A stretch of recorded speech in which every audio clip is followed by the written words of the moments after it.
네, 매일 말씀 묵상 시작하도록 하겠습니다. 요즘 제가 은혜 받고 있는 찬양 한 곡 나누고 싶습니다. 이 찬양 함께 몇 주 동안 계속 할 텐데요. 여러분도 함께 배워보시면서 가사에 은혜 받으시기 바랍니다. 깊어진 삶을 주께 찬양하겠습니다.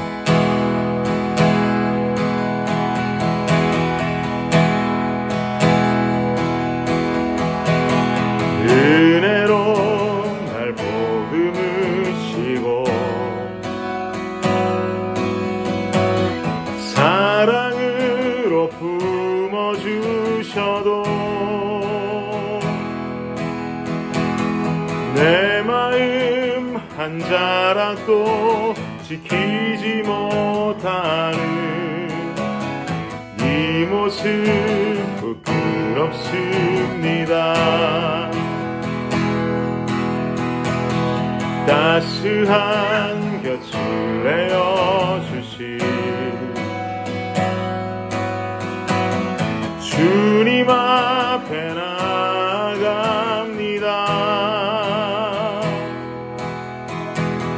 표현 못할 긍휼로 나를 붙드시는 주 이름만 바라봅니다. 매일 마주한 슬픔을 견뎌나가며 주 예수의 마음을 닮아가네. 두려운 걸음마다 주가 동행하니 주 의지하며 오늘을 걷네. 주의 신실한 소망을 깊이 담으며 주 예수의 풍요를 세워가네. 하나님의 자녀로 명예 지켜가며 깊어진 삶을 주께 드리네. 매일 마주한 슬픔을 견뎌나가며 주 예수의 마음을 닮아가네. 두려운 걸음마다 주가 동행하니 주 의지하며 오늘을 걷네. 주의 신실한 소망을 깊이 담으며 주 예수의 풍요를 채워가네. 하나님의 자녀로 명예 지켜가며 깊어진 삶을 주께 드리네. 네, 오늘 말씀은 출애굽기 32장 15절부터 19절까지 말씀입니다. 출애굽기 32장 15절로부터 19절까지 말씀입니다. 한 목소리로 읽겠습니다. 시작. 모세가 돌이켜 산에서 내려오는데 두 증거판이 그의 손에 있고 그 판의 양면 이쪽 저쪽에 글자가 있으니 그 판은 하나님이 만드신 것이요 글자는 하나님이 쓰셔서 판에 새기신 것이더라.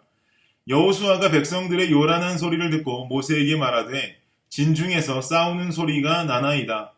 모세가 이르되 이는 승전가도 아니요 패하여 부르짖는 소리도 아니라 내가 듣기에는 노래하는 소리로다 하고 진에 가까이 이르러 그 송아지와 그 춤추는 것들을 보고 크게 노하여 손에서 그 판들을 산 아래로 던져 깨뜨리니라. 아멘. 네, 여러분, 모든 그림 작품들에는 그 그림을 그린 화가의 낙관이 들어갑니다. 바로 내가 그린 그림이다라는 것을 증명하는 것이죠. 그 낙관을 통해서 그림의 저작권이 형성되는 것이고요.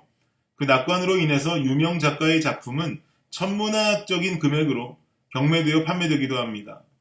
현재까지 판매되어진 그림 중에 가장 높은 금액을 받은 작품은요, 여러분 레오나르도 다빈치라고 다들 잘 아시죠? 레오나르도 다빈치가 그린 구세주라고 하는 작품입니다.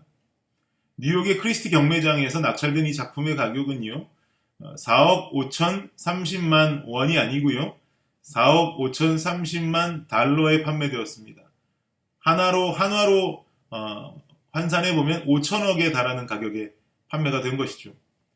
이 구세주라고 하는 그림은요, 몇 차례 경매를 통해서 주인들을 거쳐왔었는데, 이 그림이 처음으로 경매에 나섰을 때는 언제이냐? 1958년도 일입니다.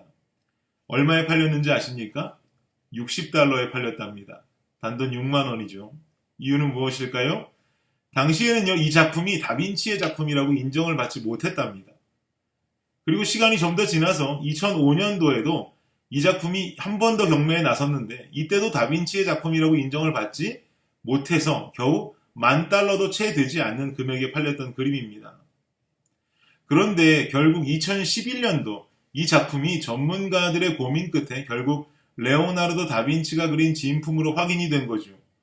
그 후 2017년도 11월 15일 1958년도에 60달러로 이 그림이 판매되어졌었던 동일한 장소 크리스티 경매장에서 바로 5천억에 이 그림이 팔리게 된 것입니다. 누가 화가인가에 따라서 그림의 가격이 6만 원이 되기도 하고 5천억이 되기도 한다는 것, 참 재밌지 않습니까? 우리의 인생도 마찬가지입니다, 여러분.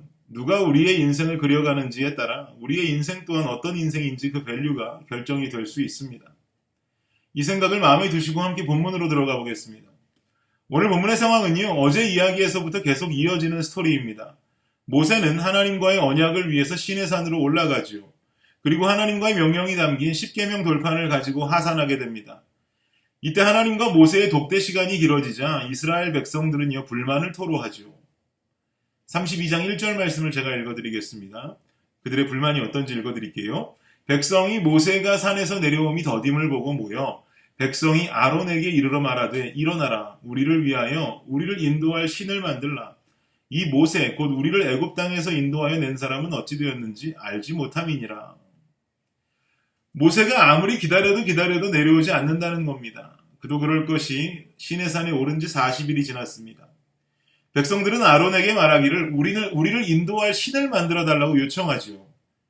그들이 믿고 따라야 할 신은 하나님이라는 유일신임에도 불구하고 내려오지 않는 모세에게 불만을 토로하면서 아론을 향하여 다른 신을 만들어내라는 얼토당토하는 요구를 하고 있는 겁니다.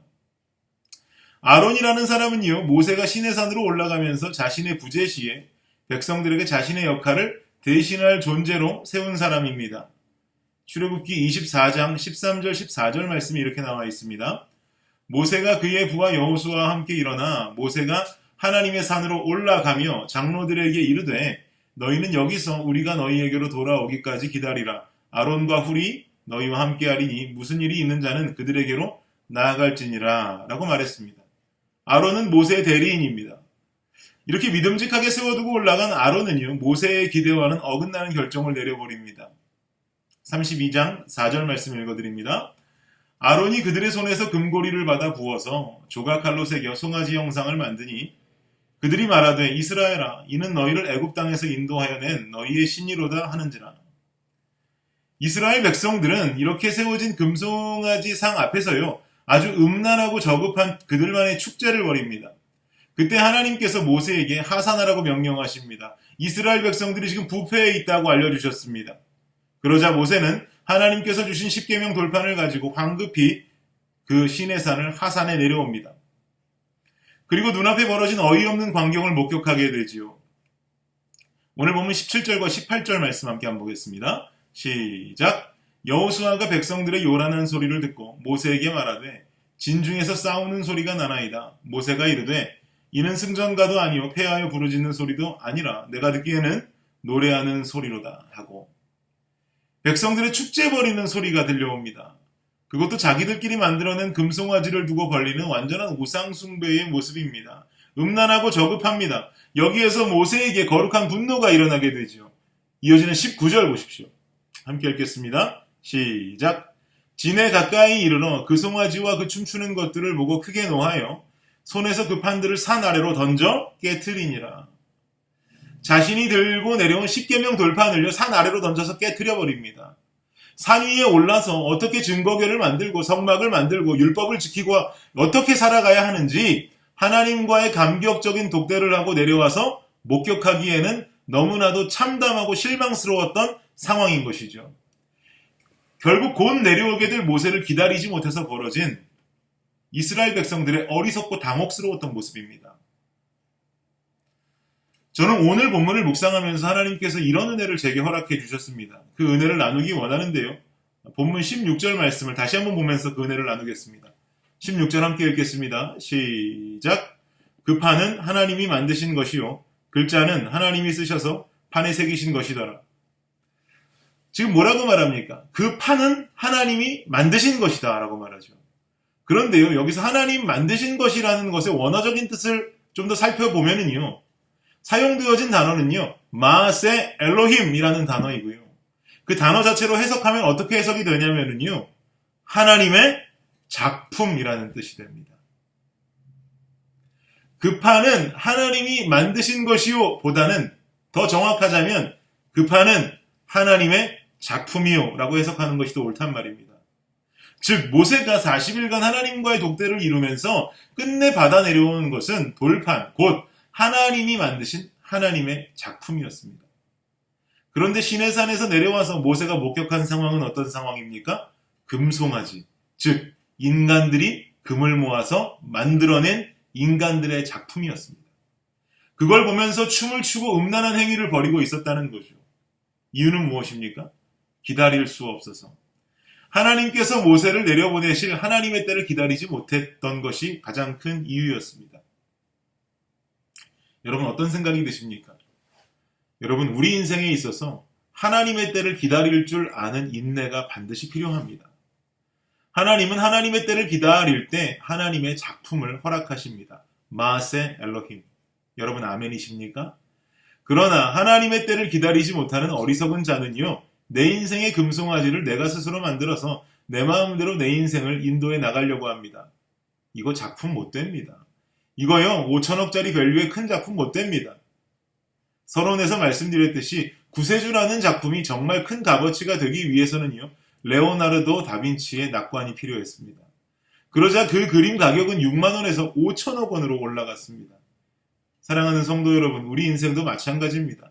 하나님의 때를 인내하며 기다림으로, 기도하며 기다리는 영적인 성숙함으로 말미암아 내 인생에 하나님의 낙관이 퍽 하고 찍혀지기를 원합니다. 그러면 우리의 인생 값어치는요, 실로 대단해질 것입니다. 그리고 진정한 작품으로 만들어지게 되는 것입니다. 하나님의 때를 기다리지 못하고 내 마음대로 내 삶을 살아가는 어리석은 자가 아니요, 하나님의 때를 겸허히 기다리며 순종할 수 있는 하나님 만드신 작품의 주인공들이 저와 여러분 되시기를 예수님의 이름으로 축복합니다. 기도하겠습니다. 하나님 감사합니다. 주님 작품으로 살기 원합니다. 주님 작품의 때를 기다리지 못해 그저 내가 스스로 내 작품을 만들어가며 내 인생의 금송아지를 만드는 것이 아니라 마세 엘로힘, 하나님의 작품된 그 때를 기다리며 주님 작품으로 값어치 있는 삶을 살다가 천국 갈 수 있는 우리 모두 되게 해주옵소서. 예수님 이름으로 기도드립니다. 아멘. 화요일 기도 제목으로 함께 기도하길 바랍니다. 첫 번째로 온라인 예배와 모임을 위해서 기도하겠습니다. 온라인으로 모이지만 동일한 하나님의 은혜가 있도록, 그리고 참석자들은 정성을 다해 예배하고 또 모임에 참여하도록 기도해 주십시오. 두 번째로 화요 중보 모임을 위해서 기도하겠습니다. 그 모임이 성령 충만한 기도 모임이 되도록, 또 교회의 영적 동력이 되도록 기도해 주시기 바랍니다. 마지막으로 선교사님들을 위해 기도할 때에 시국의 임도마 선교사님, 필리핀의 오정유 선교사님, 러시아의 김송종 선교사님을 위해서 그들의 사역과 그들의 가정과 그들의 모든 삶을 위하여서 함께 중보 기도해 주시기를 바랍니다. 기도하겠습니다.